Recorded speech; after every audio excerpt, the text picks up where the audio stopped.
Hello everyone, this is Caleb Simpson, and you're watching my walkthrough for The Legend of Zelda, Ocarina of Time Master Quest for Nintendo 3DS. This game was originally released on the GameCube Collector's Disc, which had a bunch of different Zelda titles. However, that version tended to crash a lot, so it wasn't really the most stable option. Luckily, Nintendo did release it on the Virtual Console after that, and that version was much more stable, it didn't crash very much, so it was a much more reliable option for you. However, now that we have Ocarina of Time 3D on the 3DS, you can now play it on this game. When you start a new file, after you've completed the regular base game of Ocarina of Time, you can unlock Master Quest, which is a much more difficult version of the game, which is what this walkthrough is going to be covering. Now, just so you know, the main thing that's different in Master Quest is just the dungeons. I will be covering the overworld, but just skimming through it really quick, fast forwarding, just to kind of give you like the bullet point list of things to do as recommendations before you move on to the next dungeon. So, our first objective is going to be making a new file in Master Quest, and you need to choose a title for our hero, something suitably majestic and refined. So the main thing that's different in Master Quest is just the dungeons. The overworld is actually the exact same, however, just note that in the 3DS version anyways, East and West are flipped, just like they are with Twilight Princess between the GameCube and Wii versions. It's a similar idea here. So you play through regular Ocarina of Time, and then you play through Master Quest, and it really throws you for a loop because everything's reversed. So when I'm just running around on autopilot, I run the wrong direction all the time. I don't know if that necessarily makes it any more fun, but it does make it feel like a different experience. Now, like I said, the only thing that's mainly different in Master Quest is just the dungeons. So that's what this walkthrough is going to focus on. I won't be spending too much time in the overworld. However, I did want to give like a bullet point list of my recommendations of things you could grab real quick, and then I'll move on and just go straight to the dungeons. So majority of the videos are going to be focused on the dungeons, and I'll just very quickly skim over overworld stuff. In particular, one of the things that I wanted to do, though, is, since I'm skimming through it anyways, I figured I might as well make it kind of comedic. So, the overworld sections are going to be funny and short and quickly just tell you what to do. Then we'll move on to the dungeons. I'm doing that primarily, too, because I feel like if you haven't played Ocarina of Time in a little while, and you're just like, I'll try Master Quest real quick, then you might be, forgetting where some things are and everything. I'm not going to be showing everything. I'm just giving you some of the bare-bone recommendations, just to get you on your way to your adventure. In particular, one of the things that I want to do is I want to get the Begoron Sword, because partway through the game, that makes a huge difference. There's some enemies that can even one-shot you in some of the dungeons, so being able to kill them faster will actually increase your survivability by quite a bit. So I definitely wanted to do that. So, in the 3DS, the top screen is actually 16:10 aspect ratio rather than the YouTube standard, which is 16:9. So in order to upload a YouTube video, I need to figure out how to use this space. I can either stretch the screen and make it a little bit blurry, or I can have these awkward, little black lines on either side if I center it. Instead, what I decided to do is I shoved it over to the left, and I have this black border on the right. And the reason I did that is because I'm going to be taking advantage of that space to show information from the bottom screen. So, if you look here, now I have my items displayed, my hearts, my rupees, etc. So here's what the bottom screen looks like on the 3DS, just for your own curiosity. So I'm just cropping out information. Now what happens though is this will look stupid when I'm doing things like equipping items and equipment, so it'll look really stupid on this right border and everything, but I don't really have a good way of dealing with that. I could show the bottom screen every time or do it in post-edit and stuff, but that's a lot of work and it doesn't really matter, so just be aware it's going to look stupid every once in a while, and I don't care. So I'm just an explanation for why it looks stupid, I guess. Anyways, I did actually practice this game 4 or 5 months ago or something like that, and I took a bunch of notes and I have them listed on my monitor just to my left. You'll see me glance over there all the time. However, I do have a pretty good idea of where I'm going, so for the most part I will be ignoring that, as well as Saria. We don't need to talk to her. Continuing on, our main objective, first of all, is to get a bunch of rupees and get the Kokiri sword. Now, I know this feels wrong because we're going to the right instead, but head over this way, and once you're in this fenced-in area, I don't know if you know this, but a lot of people, I think, are unaware of this, but you can get rupees by hopping over the fences at various points. Right here, just past this... Oh my goodness, stop it. Just past this little central area there, if you go over here and jump straight ahead, there's a blue rupee that you can get by hopping there. There's a bunch of other rupees that are in midair like that as well. Most of them are just green, though. That's the only blue rupee there. Hop on down through the hole and crawl through with the A button. And by the way, I have my webcam covering up the A button. It is actually there, but I'm covering it because it's annoying. Constantly switching back and forth. I figured I'd just make it less obnoxious so you don't actually have to see it all the time. Go ahead and hop in here, grab the rupee, and then follow the boulder that is rolling the wrong way. It's seriously, whenever I play Master Quest, it always just, makes me oh man, this is so weird. Continuing onwards, there is a chest up ahead that has the Kokiri sword. So once again, I'm going to equip this sucker in a moment, and it'll make the sidebar look stupid, but just bear with me here. I've had a lot of people request that I do a walkthrough, or shows my bloopers and stuff, and I figured I'm just going to try doing this live, and hopefully if I can get good at this, I have streamed quite a bit for the past couple years, so if you can check me out on Twitch, shameless plug. But, so I've gotten a little bit better about playing and talking at the same time. It is definitely a skill. I think one of the things, actually, that's one of the bigger things about that is both being able to talk in coherent sentences, but also talking at a loud volume. You know how weird it feels being in a quiet room like this to try and get good recordings, and then, like, everything's just... I don't know. It feels weird talking loud, I guess. Because otherwise you tend to just mutter and everything. I think part of the trick with that, by the way, is just having the volume in your headphones a little bit higher. Anyways, after you get the Kokiri sword, head across to the opposite side, and then enter this building with all the chests. The chests on the opposite side have blue rupees. Meanwhile, the ones on this side have a green rupee and a heart. I think the heart is worth getting if you got smacked by that boulder, because it does hurt quite a bit. By the way, in Master Quest, all the enemies do double damage. So that's kind of rough. Next, actually, you can head behind this building too, and there's a green rupee here as well. There is several different places where you can get green rupees, or blue rupees, excuse me. But I think that the easier ones are worth getting. Like this one, I think is just a waste of time because it's it just takes too long. I don't know. And Kokiri isn't exactly the best place to get rupees anyways. There's better places. Hopping across these things, as long as you aim kind of in the center, you should be able to get enough rupees for that as well.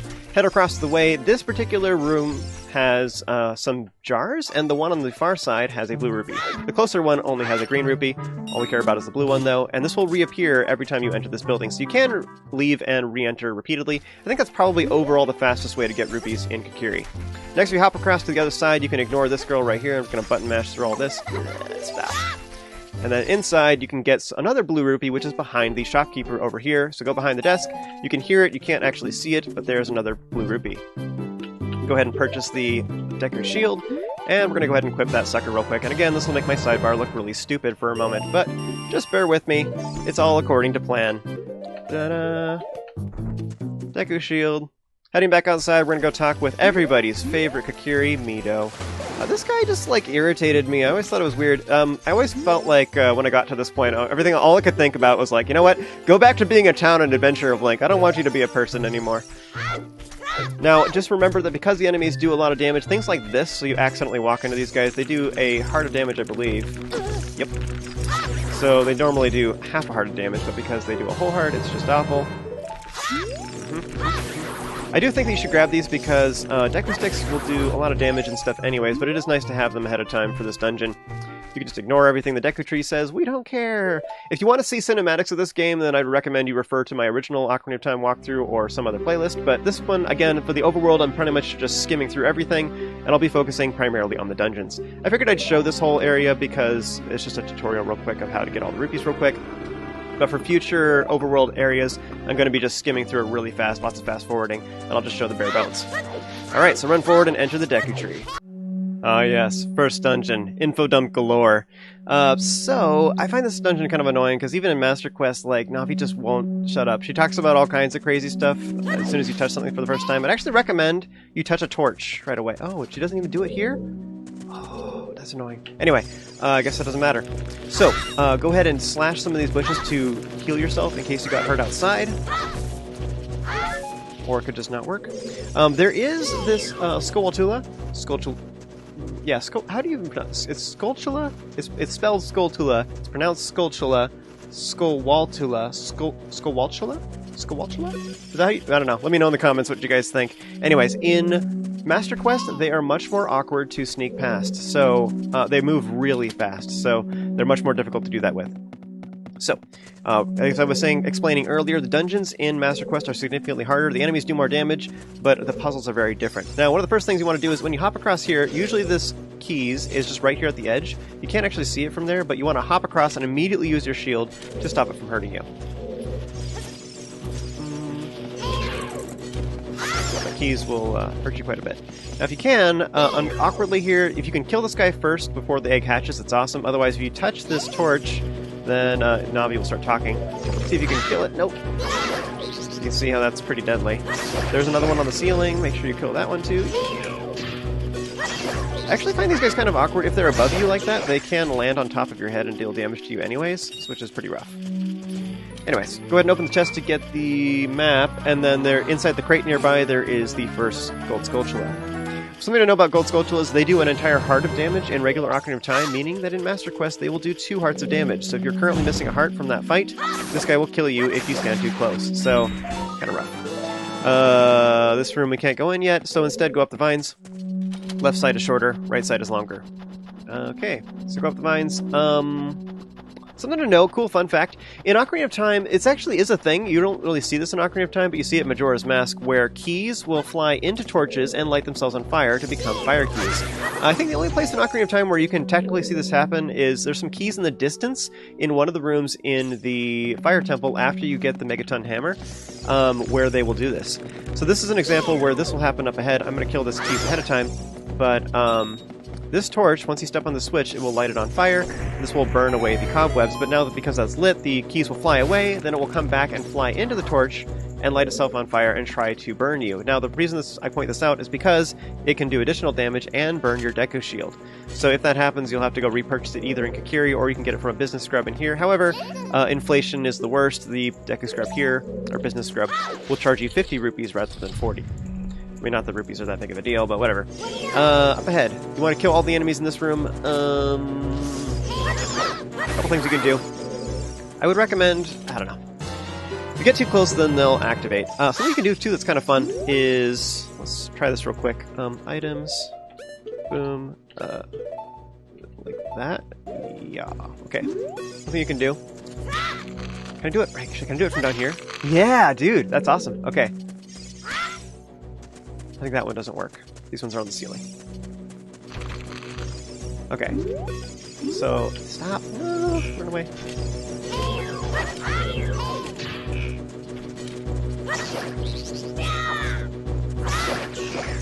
This one comes out too.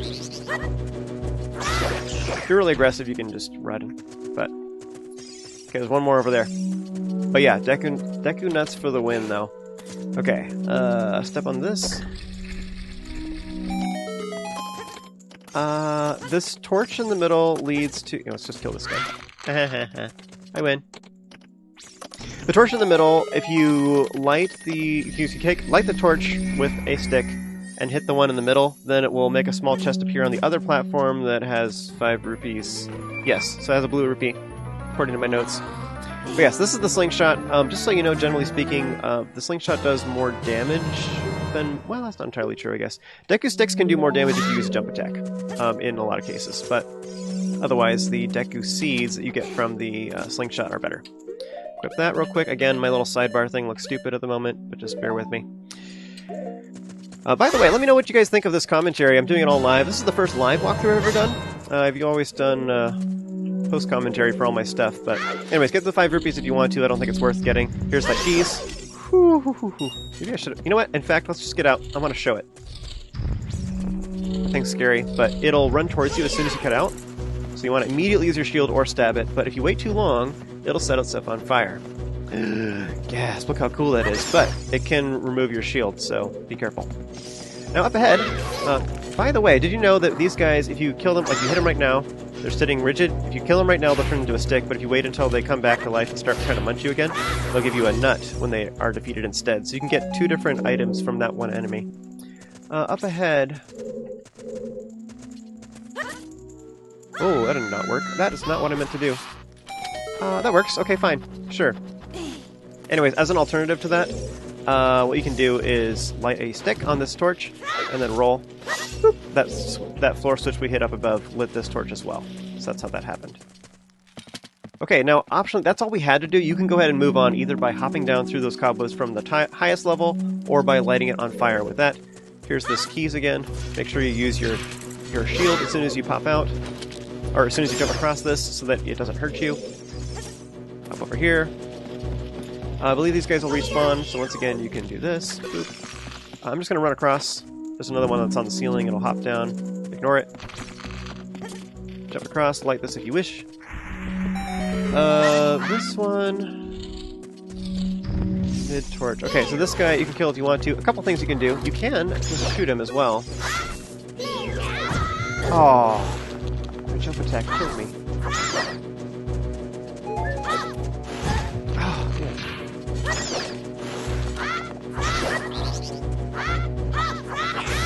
I think it's pretty much just its head that's vulnerable. I don't think that the stem is really that vulnerable. Okay.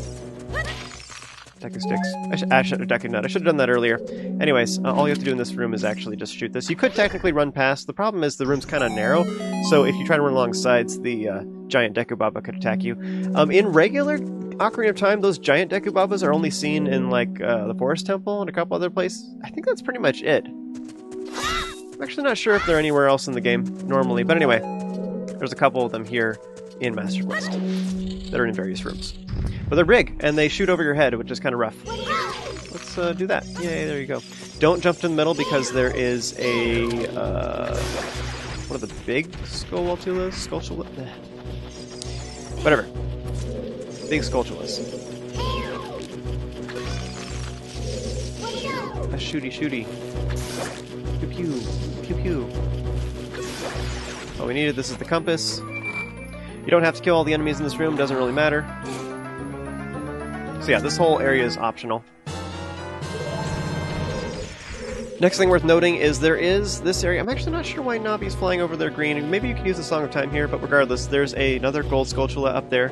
That's the third one. Or second one, excuse me, second one, but you need bomb shoes to get it. I'm not sure if you can use regular bombs and throw them at just the right time. I don't think so. I think it's just bomb shoes. So it is a little bit awkward. Anyways, you didn't want to jump across this coming from that direction because otherwise that big Skulltula would have come down and smacked you. But you can use it to get back. Shoot the ladder to make it come down. I'm going to try... here we go. Oh, actually that works nice. Hey, look at that. Run away.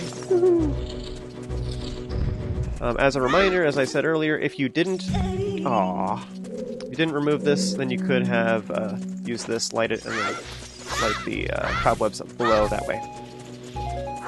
Give me hearts. There you go. Hop down. On the lower floor. Let's see here. Use the switch. This will light a torch.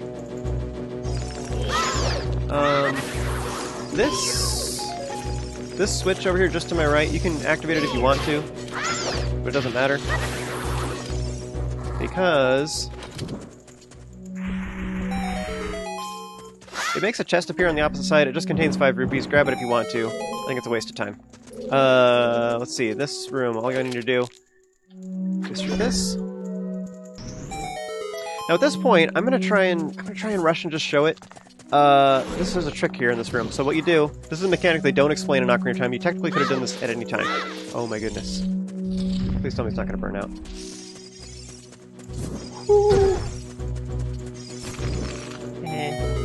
That's all you had to do. I'm going to show this room.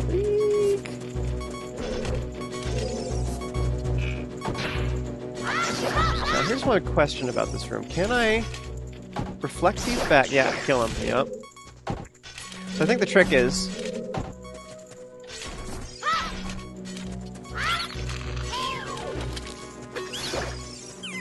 Yeah, okay. So that's the trick. I think a Deku Nut in this room is the best. So the deal is there's 4 eggs in the middle, which is pretty rough, but if you can hit them with a Deku Nut before they ever hatch, then it doesn't hurt you. There's one more guy on the top, and then there's also... Ooh, there's also a keys that is in the corner. I think I accidentally killed it earlier. I'm not even sure with what, but it's a keys up in that corner or something. Anyway, so... I did that really good because I used Deku Nuts, I guess, and I reflected stuff back well. So that's cool. You can reflect the things back and all that stuff. If you, again, so if you clear out the room because of this opened this door, that's what killing all the enemies did, is it opened this door. So if you didn't do this successfully the first time, come back out here. Stop. Okay, fine. There. Okay, like this. Go through the door. With it still lit. Come over here. Boom. This will open the door. That's all you have to do in this room. And then you can just leave. And ignore all those guys. You don't have to kill them. This is garbage. I don't know what it is. Rupees? Heart. Heart. Okay, in this room, according to... I killed the guys on the ceiling again. Oh, okay. So, now I remember. Step on the switch. This will light the torch. Now, this unlights as soon as you step off it. The thing I hate about these switches is that the cinematic plays over again. Now, there's 2 ways to get through this. By the way, you can duck by holding R when you're not targeting. So, do that through here. You can also roll. I find it a little scary because you can accidentally roll off the platform.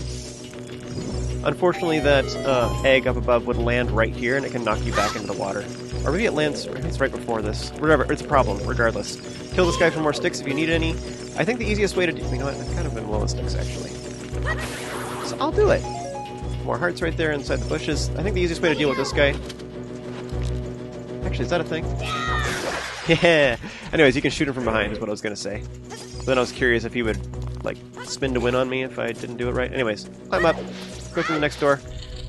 Graveyard room. Okay, that was the wrong... Wait.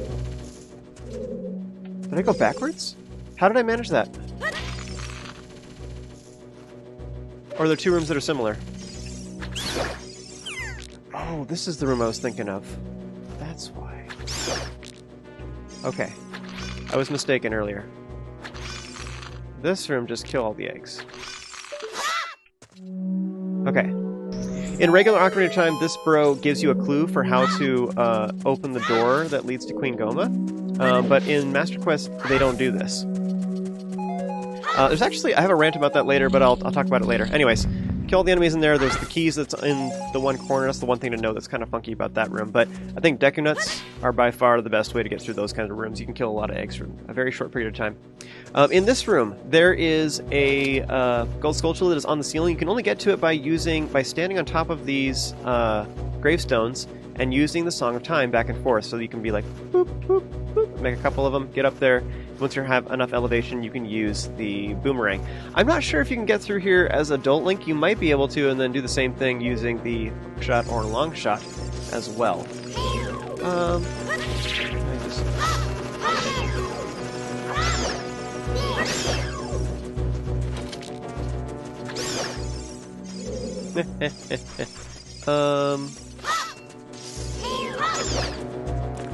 don't think we actually have to do any of this stuff in this room. So, there are two different rooms here. I'm going to just show the map real quick so you guys can see. Yeah, that button.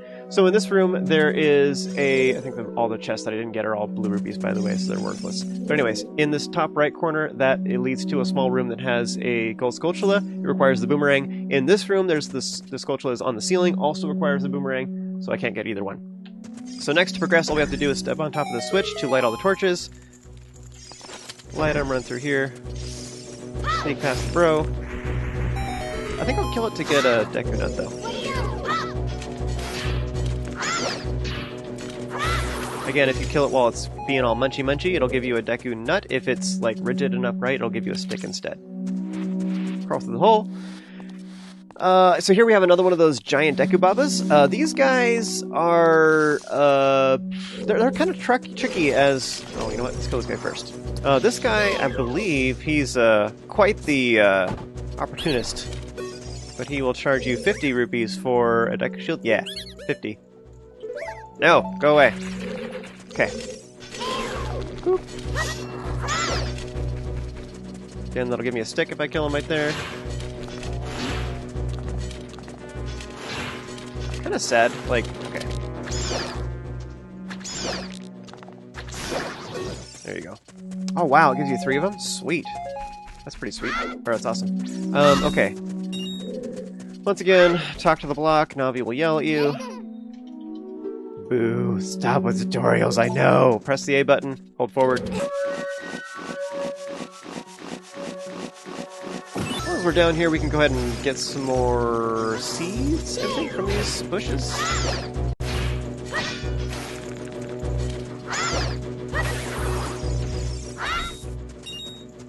Or not. I want seeds. As long as I'm over here, I guess I'll get the rupees now.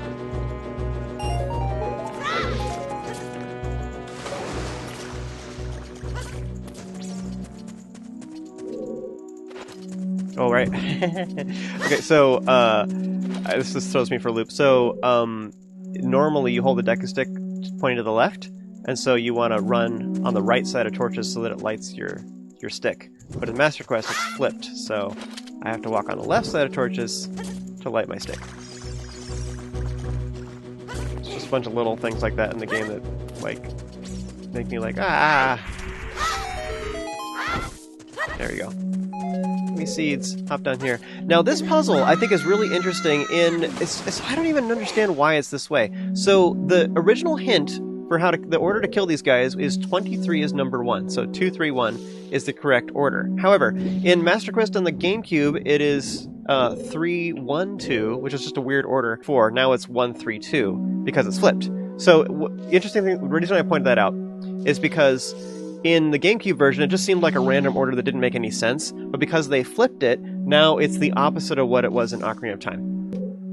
So in original Ocarina of Time, there was a glitch that you could do where you could hold down the R button while not targeting, and then press the B button to perform a stab, so it's this move right here. And it stabs really fast, although most enemies have iframes, like after you hit them, where they're invulnerable for a little bit, so this doesn't, it's not like every single one of these does damage. You have to, it's actually more effective in general to be like, space it out a little bit. But one of the interesting things about that, the shield stab, the ducking stab, is that it would repeat the damage of the last attack used. So, 1 damage, 1 damage, 1 damage, because the last attack I used was a regular sword slash. But if I use a jump attack, then my last attack did 2 damage on an enemy, right? If I successfully connect with an enemy, the last attack I used did 2 damage. So then, this will now do 2 damage, which was a glitch in original Ocarina of Time. So, Deku sticks do double damage. So you do a shield, or a jump attack with a Deku stick, now you did 4 damage. Get your sword out, make sure you don't actually hit an enemy with that attack though, and then do this. So you do something like this. You jump attack, Deku stick, turn around, use a sword slash duck down without targeting, and then use stabs. And it would do 4 damage for every single one of those hits. It was a way that you could completely just one-cycle this boss and kill it in a very short period of time. But for the 3DS version, they did remove this glitch, so it no longer works, which is very sad. So you can no longer one-cycle this boss by using that glitch. Anyways, just look at Ghoma to initiate the combat. Now, how this works is you can use any of your Deku items, the stick, the seeds, or the sticks, the nuts, or the slingshot in order to stun her. You just want to hit her with any of those when her eye turns red. She does it right before she attacks, right after she attacks, and also when she's on the ceiling. Now, as far as this goes, originally the best way to do this was to, again, whip this out, do like this, turn around, or whatever, boom, boom, boom, you have to space it out a little bit. You don't want to use it instantly, you want to do it when she's vulnerable. Now, actually, the best way to do this is to stay targeted on her. Anyways, she will drop eggs if you wait too long. Oh, did it completely. Okay, that was faster than I expected. Jump attacks for the win. Literally. If you wait too long and she's on the ceiling and you don't manage to hit her, I actually find that in the 3DS version it's kind of glitchy. Like, it doesn't, sometimes when I aim at her, it doesn't work very great. The better way to do that is to actually just stay targeted on her the entire time, and you'll hit her eye more guaranteed, I find. If you have to manually aim at it, sometimes it doesn't register, like I shoot, and wiggling it around, and I just can't find that sweet spot. It's just awful. So anyways, my tip for it, for the 3DS version anyways, is to stay targeted on her the entire time, and that way you can hit her eye much easier when she's on the ceiling. If she does manage to drop eggs, just make sure you slash the eggs before they hatch, and then that way you don't have to deal with all of the Ghoma larvae. Verily thou hast completed the first dungeons. Thank you guys so much for watching. What do you guys think of this whole live commentary business? I think I'm going to try this moving forward. We'll see. I'm going to see how this walkthrough goes, but I've been doing post-commentary this whole time, and just like analyzing it like crazy, and it just takes a long time to produce that content. So I think if I could get better at live commentary like this, practice the game a couple times, and then just record it, I think that I could probably produce content significantly faster, and I could get videos to you guys faster. In fewer days, a lot less labor, which sounds nice to me. I guess I just am such a perfectionist that I always just spend way too long on it. I'm also curious what you guys think of having my webcam on here. I was doing that because I've had a lot of people requesting that I include bloopers and stuff in my videos, and I don't know. I figured that this would allow you guys to witness some of that stuff and see me mess up, I guess. Maybe there's some humor there, I guess. I'm gonna try and just work with it and use it for entertainment. Why not? But yes, this will conclude the first chapter, and this will be the end of this particular video. As always, huge thanks goes to all of my Patreon supporters for helping to make this possible. If you enjoyed this video and found it helpful, be sure to throw a like on it, subscribe, throw some comments on it for the YouTube algorithm, and you guys have an amazing day. As always, I'll see you guys next time, and we'll continue on with the next video.